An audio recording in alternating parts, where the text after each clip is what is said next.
I think we now understand why this character was supposedly hinted at being stronger than Todoroki. I think we now understand.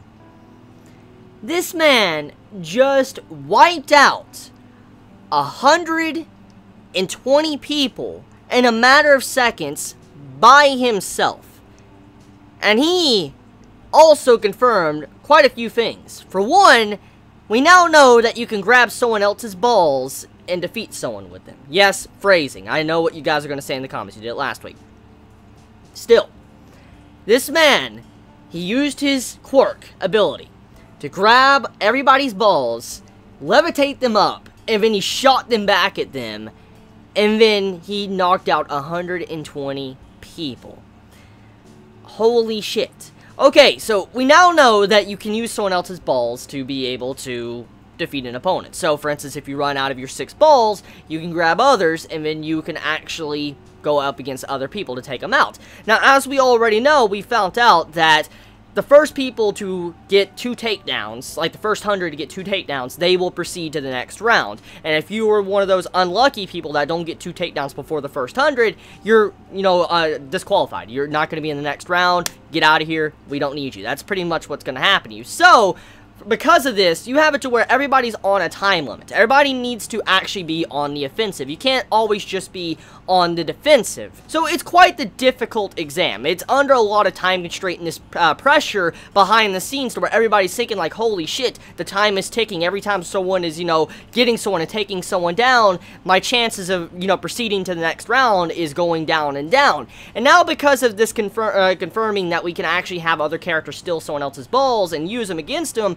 that lets us know that just because you lose 6 doesn't necessarily mean it's over. Now, once again, there's more rules that could kind of be stretched here. We don't know necessarily if they could grab other balls from other players and use them, and if they were to use up all 6 of the balls, would they be completely out of the round? We don't know necessarily how the entirety of this works because it wasn't completely dived into and all the details given to us, so it's left up to speculation by the people inside of the contest right now trying to win.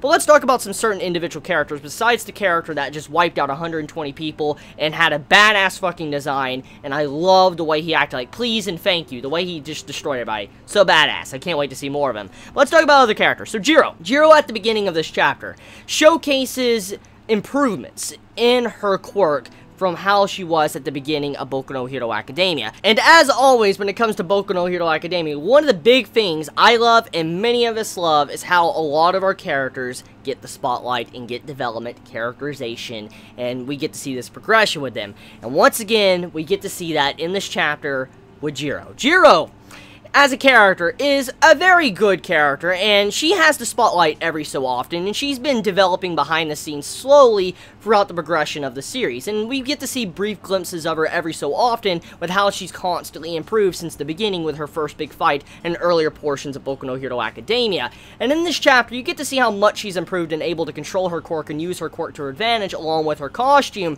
When you see her, like, just destroy the entire ground to help out her teammates and all that, it really goes to show you how much she has improved compared to the beginning portions of the series and how much she continues to grow. It's something I really love, and I love seeing every time I read a new chapter of Boku no Hero Academia. It allows me to see that the mangaka Horikoshi actually does not forget about his side characters, continues to use his side characters, and allows us to actually see a steady growth with their quirks, their character, personality, all that. We get to just see this growth constantly in them, and we get to see that once again with Jiro in this chapter towards the beginning.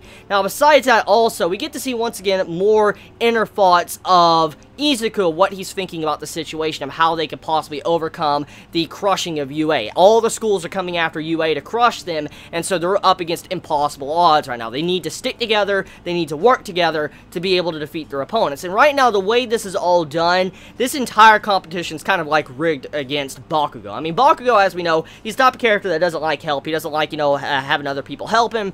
And because the way he works and the way he operates in a lot of his different, operations, different, arcs he's been in, We know for a fact, the way this is done, this entire arc is set against him. And there is a very likely possibility that Bakugo might be defeated because he's not really the best of a team player. And because he's off about doing probably his own thing, he's not going to probably have any support. Everybody's going to be coming after him knowing what type of quirk ability he has, and he's going to have to figure out how he can overcome them. Now, granted, we do know that Bakugo isn't dumb. We know he is a smart individual. One of the big things that many people tend to forget about Bakugo is that his personality, even though he's an asshole, he has this explosive personality that's very aggressive and all that, he is a person that thinks. He's not a person that goes in with his anger and just starts bashing someone's face in. He's not that traditional type of character. He's a character that actually takes time to think. He might not be at the level of intelligence as Izuku, but at the very least, he thinks about some of the things he does. He knows how to plan to have battle tactics. He's not someone that rushes in and thinks later.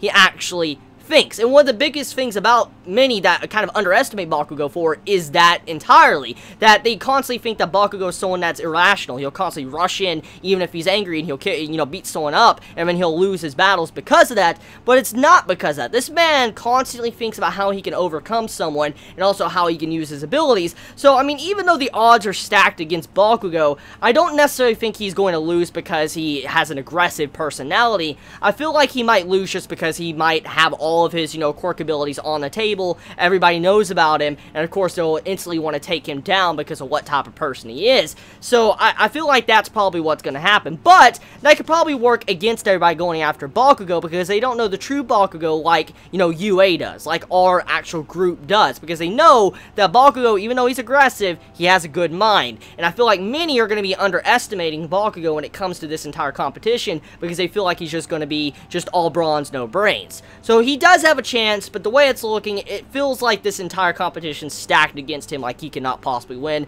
judging by how he constantly acts and wants to be by himself. So getting back into Izuku though, so Izuku's trying to figure out how he can overcome this. Everybody needs to stick together because if everybody's apart, obviously the odds are stacked against him because many schools are coming after them because it would be easy points. And right now, UA is completely split up. They're completely split up. They're not together anymore because of an earthquake thanks to Shindo, what he did in this chapter, which, holy shit, that earthquake ability was a natural disaster. Damn!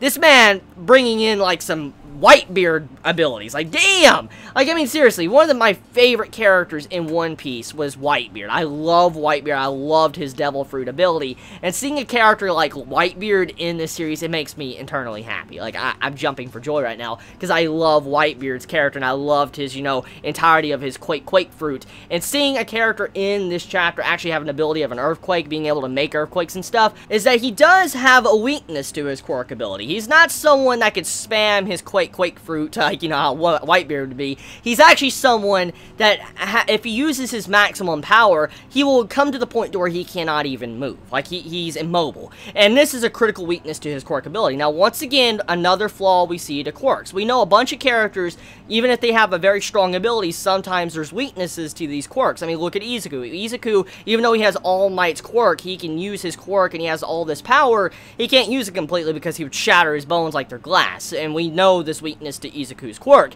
So because of this, we've seen multiple characters throughout the series of Boku no Hero Academia that can't use their abilities or expand their abilities because it will hurt them and put them in critical danger. So even though Shindo has a very powerful quirk ability, he can't spam it and he can't use it constantly at maximum power or he will completely become immobile and can't move and use his quirk at all for the rest of a couple hours or the rest of the day. We have no idea. We need a little bit more information on that. But he does have his restrictions, so even though he used a very powerful blast in this chapter, most likely he's out of commission for the remainder of the entire test or for a little while, maybe for a good 10 minutes, 30 minutes, we have no idea, but he's probably going to be out for a little bit. So there we go when it comes to that. So the last part I want to talk about is the matchup with Izuku. Currently, he has someone that attacks him at the end of the chapter, and oh my god, her character design. I mean, we saw it in the other chapter, but damn, seeing it up close, like, her fucking character design, damn.